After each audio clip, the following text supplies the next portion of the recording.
It's terribly hard to know how to capture somebody's values and to embody them and to make them real in the world.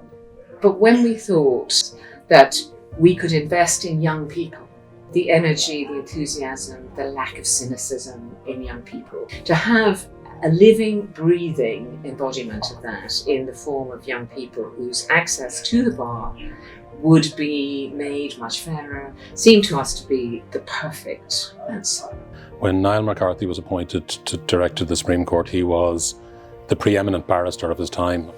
What I think is really impressive is that a person with that skill and ability did what a lot of other barristers do, which is not simply make those services available in a competitive market to the highest bidder. He also took other cases, and because he considered that to be his obligation as a barrister.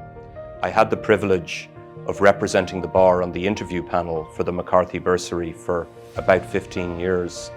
It's hard to summarise the quality of the recipient of the bursary, but the successful applicant often achieved something beyond the norm or overcame adversity in some particular way. It's hard to quantify, I suppose, how important the McCarthy Bursary was to me in starting out at the bar. I come from a family with no legal background, I've no previous legal experience, so to be endorsed in a certain way at the start of my career at the bar was really an honour, and it gave me something to strive towards. I think there are lots of personal qualities a barrister might have, but for me, I think the most important, or one of the most important qualities, is to be able to have an open mind. One of the great things about the bar is that in the end it involves standing up in court and all you have is access to the information and your own work ethic and intelligence.